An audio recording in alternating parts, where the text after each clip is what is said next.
jusqu'à la guerre, alors ça a continué bien évidemment après la guerre, mais jusqu'à la guerre, est-ce qu'il y a eu un projet à travers la décoration, la reconnaissance, de préparation à la guerre? Peut-être l'ensemble du discours valorisant le dévouement, voire le courage, peut être considéré comme participant, malgré tout, d'une culture nationale et patriotique, et d'une culture, entre guillemets, peut-être du sacrifice. Mais il faut reconnaître que à partir de la Troisième République, surtout des années 1885, on trouve dans la presse, et lors de la discussion de cette fameuse loi d'indemnisation qui ne sera finalement pas votée, l'expression de soldats de la paix. Oui.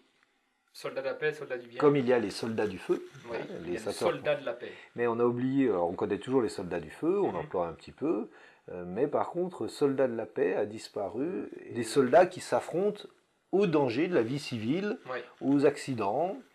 Donc eux aussi ont droit à leurs honneurs. Y compris au feu. Oui. Mais là, il y a les soldats du feu qui sont reconnus, aussi valorisés, mais c'est plutôt la prise en compte d'une préoccupation militaire et des champs de bataille. Bon, il faut se souvenir que 1864, Henri Dunant sera le fondateur de la Croix-Rouge, assiste par hasard à la bataille de Solferino.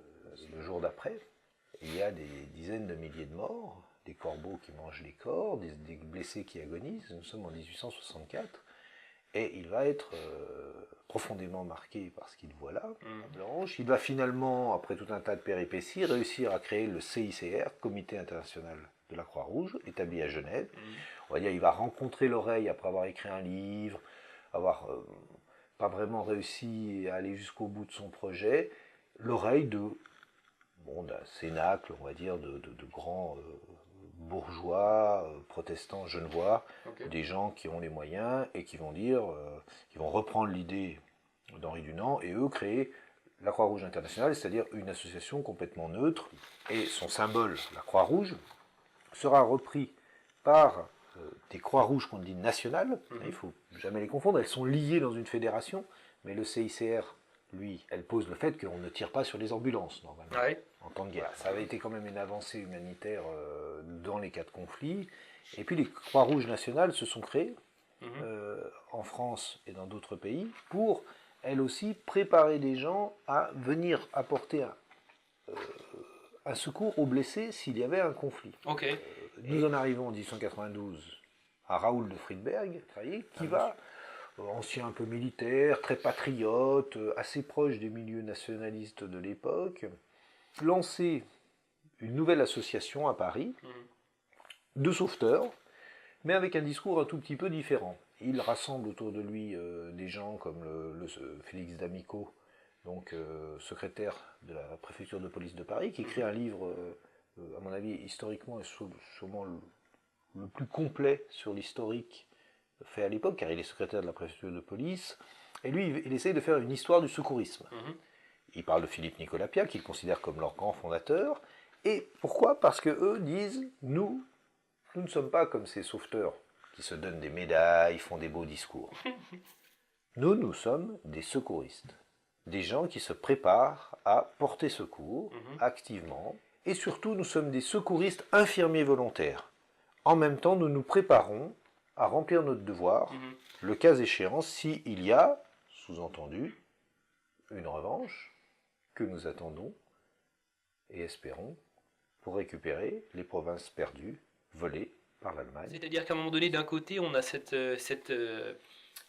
capacité, on va dire, politique, médiatique, philanthropique, à créer en fait à un moment donné du sauveteur du quotidien pour à un moment donné résoudre le problème des problèmes industriels. Et c'est les premiers aussi, je juste rajouter ça, ce sont aussi les premiers, entre guillemets, on appellera aujourd'hui secouristes du travail. Car la Société des secouristes français, tout de suite, a préoccupation infirmier militaire, mais elle fait des cours à Paris, et très vite, en moins de 10 ans, elle a un très grand nombre d'adhérents, elle devient une des plus importantes de France. Et elle rencontre un grand succès au Trocadéro, dans la grande salle. Ah, ok, intéressant. Voilà. Et on peut dire que pendant la Première Guerre mondiale, quand même, globalement, ça fonctionnera. Et qu'en tout cas, on ne laissera pas les gens agoniser. Même pendant la Première Guerre mondiale, on fera des trêves pour permettre à chacun de ramasser ses morts. sûr Il y a un cynisme, mais en même temps, ça permet quand même que les gens qui ne sont pas complètement morts, ils ont juste un bras arraché, mais ils ne sont pas en train d'agoniser, on va les chercher. Ce sera quand même une progression, on va dire, dans une forme, je ne sais pas si on peut dire humanisation, enfin, ça a été souvent considéré comme une forme d'humanisation malgré tout, de côté du combat, et ça a été une avancée qui est venue de la société civile, on peut dire. C'est pour ça, il faut le voir aussi. Et bien évidemment, notre ami Pittet. Oui. Car lui aussi fera une transition sans voir trop de contradictions entre porter secours à autrui et devenir un combattant hors norme pendant la Première Guerre mondiale.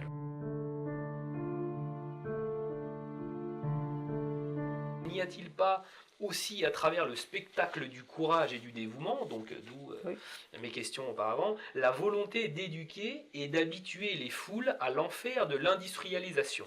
Oui, en tout cas au danger de masquer les dangers de l'industrialisation et les conséquences d'un certain nombre de dangers réalisés, d'explosions d'usines, en insistant plutôt sur le secours porté que sur la catastrophe elle-même, oui, indiscutablement. Détourne l'attention, en fait. Oui, y compris dans les catastrophes naturelles, soit dit au passage. Plutôt, on focalise, outre il y a des victimes, mais on focalise sur les sauveteurs qui ont porté secours à ces victimes, qui sont allés les chercher, ce qui permet d'éviter de trop avoir qu'un discours négatif sur comment se fait-il qu'il y ait des maisons, des gens qui soient retrouvés isolés, des maisons qui soient trop près des fleuves. Pourquoi les inondations? Peut-être que le traitement des terres. Oui, voilà, de détourner le regard indiscutablement vers des choses qui seraient, entre guillemets, des actes positifs.